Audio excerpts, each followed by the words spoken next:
तुर्की में अमेरिकी बेस के ऊपर हमला हो गया है। अब जिन लोगों को यह नहीं पता कि तुर्की के अंदर भी अमेरिका का बेस है, तो आज पता चल गया होगा। 4 दिन पहले ही मैं आपको बता चुका था कि तुर्की क्यों गिरगिट की तरह रंग बदल रहा है, कभी कुछ कभी कुछ कभी कुछ कभी कुछ बोल रहा है। ये है वजह। सामने से भले ही वो अर्तुगरुल गाजी बनने की कोशिश करता हो, लेकिन अंदर से है कुर्दोगलू।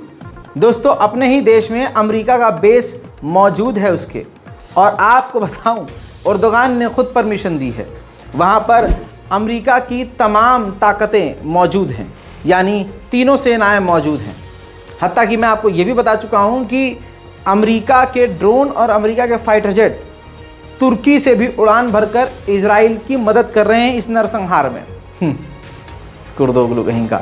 अब समझिए, वहाँ के लोग तो कुर्दोगलू नहीं है ना, वहाँ के ज़्यादातर लोगों का ईमान जागा हुआ है, क्योंकि वो देख रहे हैं कि कुर्सी और सत्ता पर बचे रहने के लिए एर्दोगान बार बार वो ये भी नहीं चाह रहे कि वो जनता का समर्थन खो दे, और वो ये भी नहीं चाह रहे कि अमेरिका इजराइल नाराज़ हो जाए।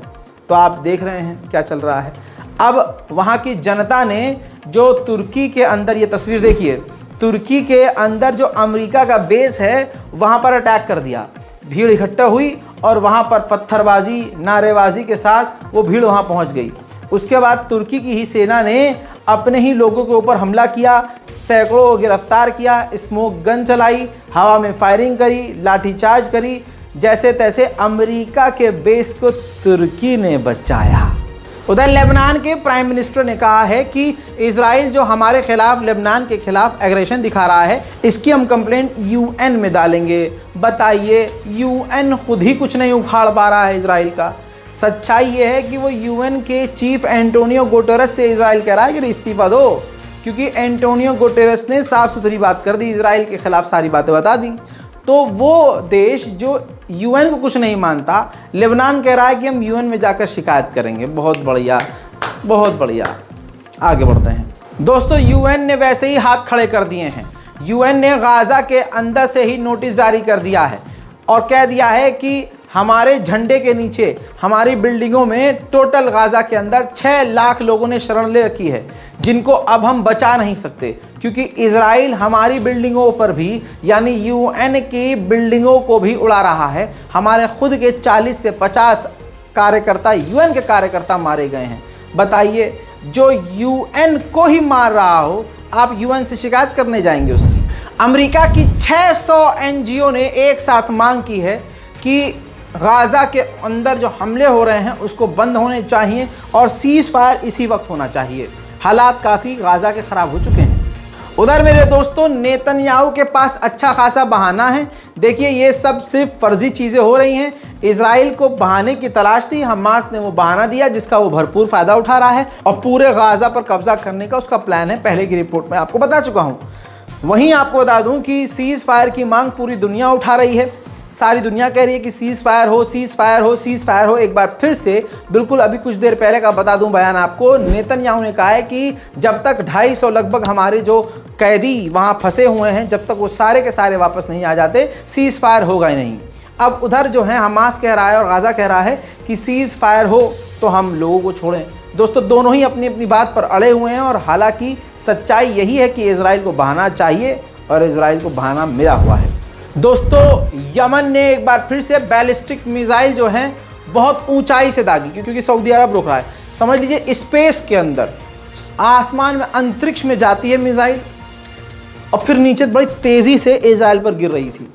पहली बार यमन, या पहली बार कोई ऐसा देश है जो अपनी भरपूर ताकत से इजराइल पर हमला कर रहा है, वो यमन है।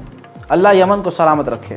मेरे दोस्तों, आपको बता दूं कि पहली बार इजराइल ने भी अपनी पूरी ताकत का इस्तेमाल किया, क्योंकि हवा तो निकल गई थी कि भैया इतनी तेज़ी से मिसाइल नीचे आ रही है और अंतरिक्ष में इस वक्त मिसाइल मौजूद है, यमन की बैलिस्टिक मिसाइल।